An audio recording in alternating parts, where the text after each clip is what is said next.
Hi, everyone.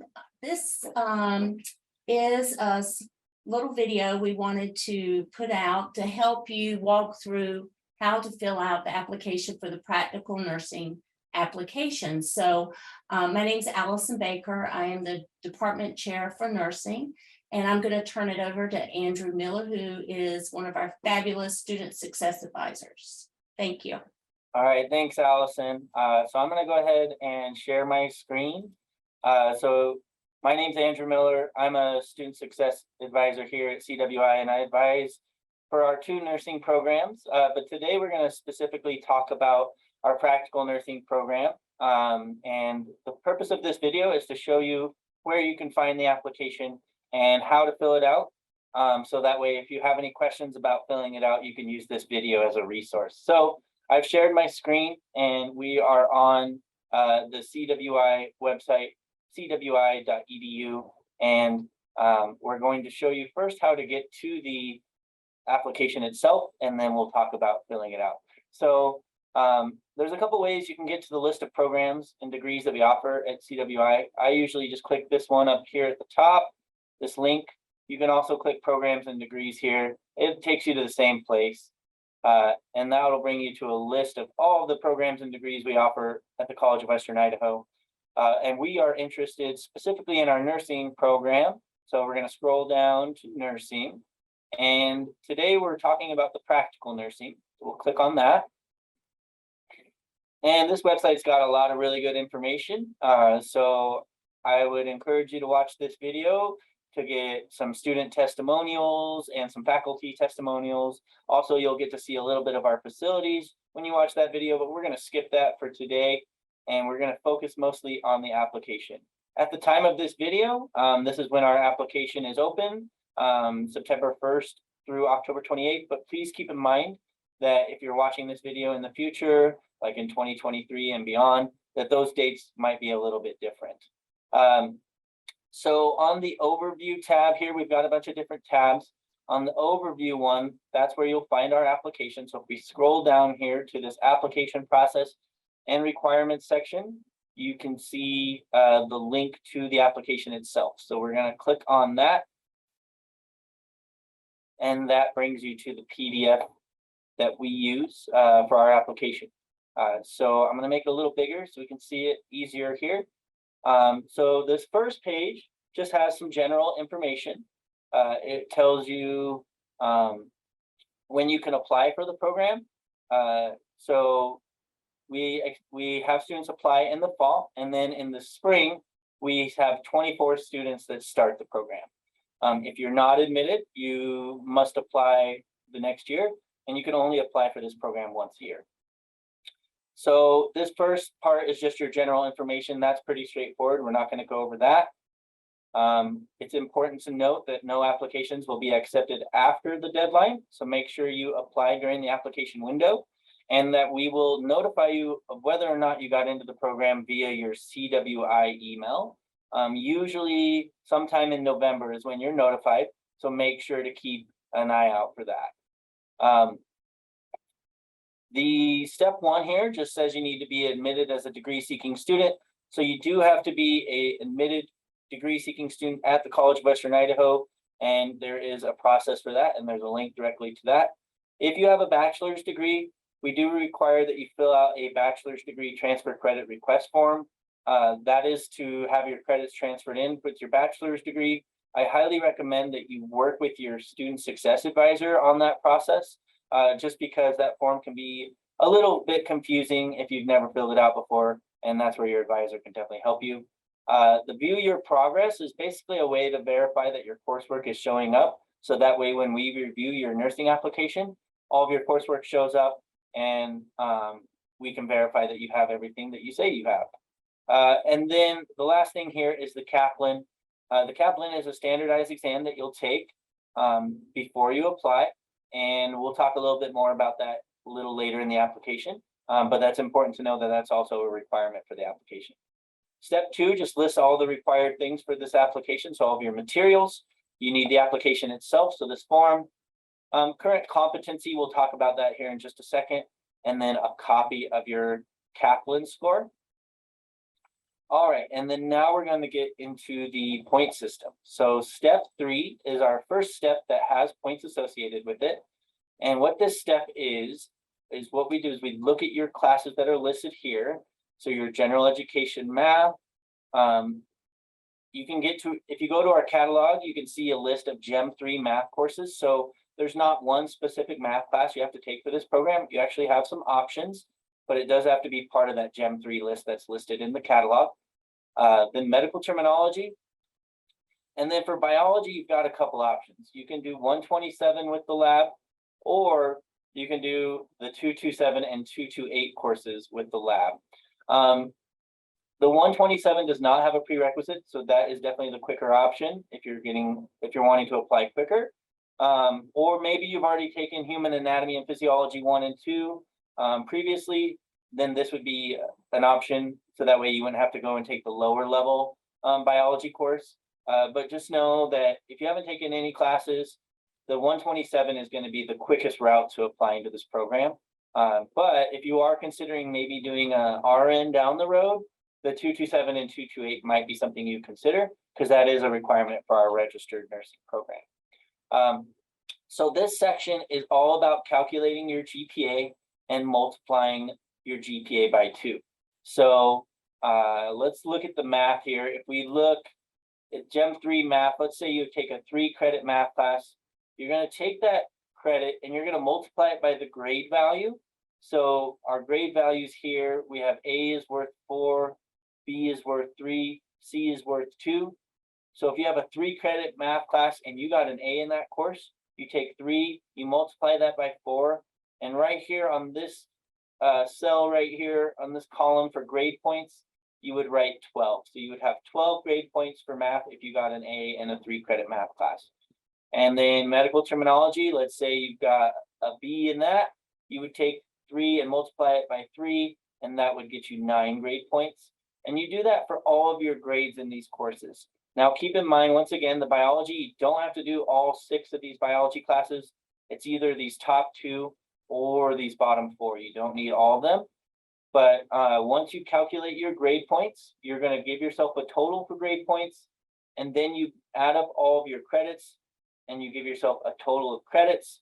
And you take your total amount of grade points, divide it by the total amount of credits. And that's how you calculate GPA, which you would write right here. And then you take that GPA and you multiply it by 2, which if you had all A's and you had a 4.0, you would get the full 8 out of 8 points on this section. If you have all B's and you have a 3.0, you'd get 6 out of the 8 points, and so on. So whatever your GPA is for these math and science and medical terminology classes, you're going to take that and multiply it by 2. Now, these courses are prerequisites as well. So these either have to be in progress the fall that you're applying, or they need to be completed prior to the fall that you're applying.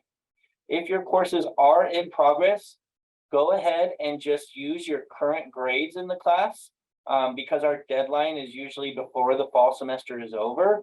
Just use your current grades to calculate your GPA. And then after the fall semester is over, we'll verify those grades to make sure that you got the points that you said you did. And if maybe when your grades change, we'll make some changes to the calculations on the back end. And that's not something you need to be worried about. So just use your current grades to calculate your GPA if your courses are in progress. The other thing to note about these classes is that they need to be completed within 7 years, with the exception of medical terminology. So the math and the biology need to be completed within 7 years. If your courses are older than 7 years and you feel like you still have that knowledge, you can do what we call proving your current competency. So that's where this current competency documentation column comes into play. Is if you go to these FAQs, you can see how to either, like with math, we have you take a test. If you do well enough on the test, then you can use your math that's older than 7 years. And then you would just mark that you have the documentation for that, and then provide us a copy of your test results. So if your courses are not older than 7 years, just ignore the current competency column here. But if they are older than 7 years and you feel like you still have that knowledge and you want to try and test out of it, consult the FAQs, work with your advisor, and then if you are successful, you'll just want to make sure you mark that on this column over here on the right-hand side. So once again, this section is GPA for these courses multiplied by 2 for a maximum of 8 points. Then moving on, we have some co-requisites or some classes that technically you don't have to apply. However, this is a point-based application and it is a competitive program. I should have mentioned earlier, we accept 24 students into this program. It does mention that at the top of the application. So, usually we have more than 24 students applying. So not everyone that applies gets in. So the more and more points you have, the more competitive you'll be.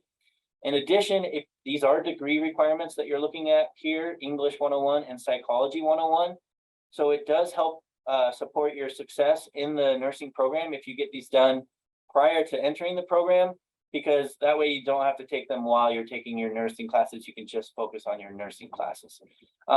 In progress courses can be used for this section as well. And once again, just use your current grade for scoring. And the way that the scoring works on this is you just have to have a C or better to get the full 1 point for each of these classes. So an A or a B or a C in these classes does not make a difference. And we don't calculate your GPA for these and do any points based on GPA. It's all just a C or better is worth 1 point.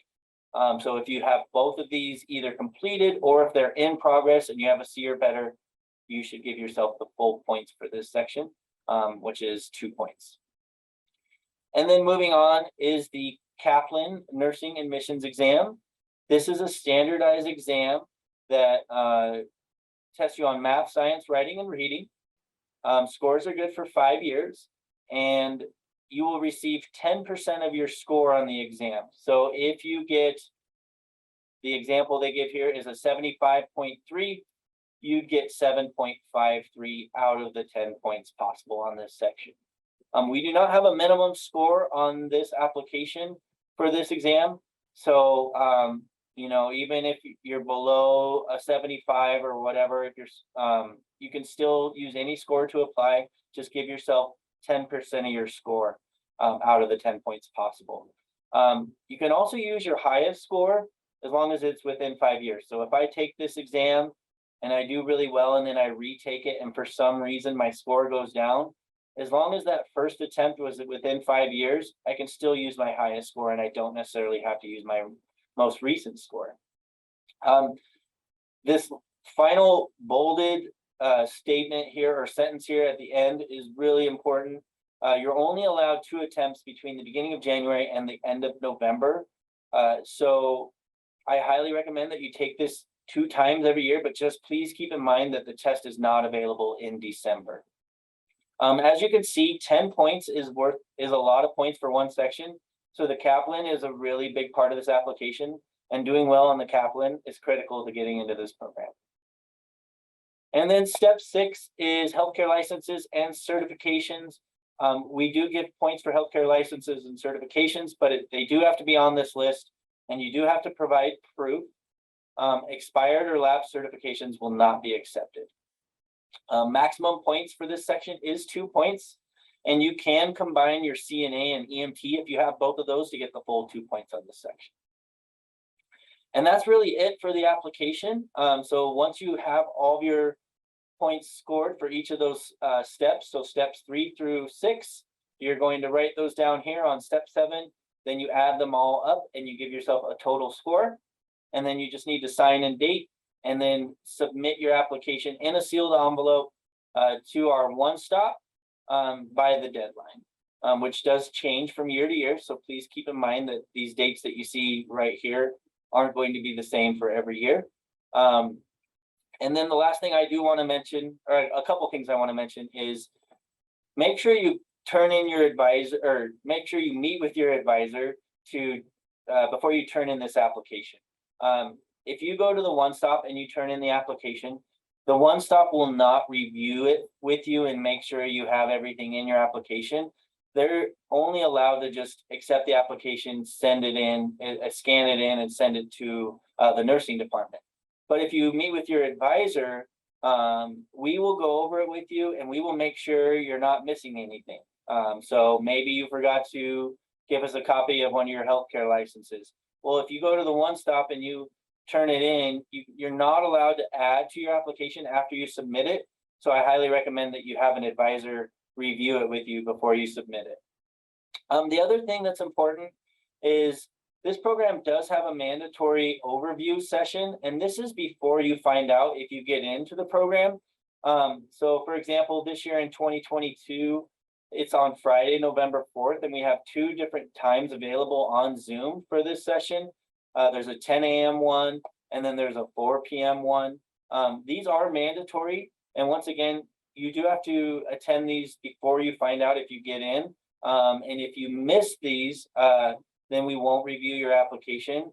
If for some reason these dates don't work for you, I highly recommend that you get in touch with our faculty. As long as you communicate, we usually can work something out. We know that not everyone is going to have this specific day free. And so there could be some exceptions to that. But if you don't communicate and you just don't show up, that's when you'll get yourself into trouble and you most likely won't get into the program.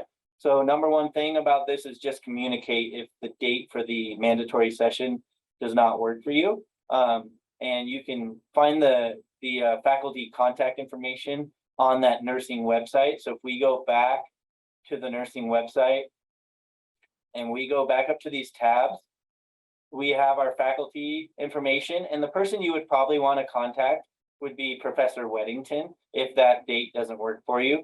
But just keep in mind that that is a mandatory session.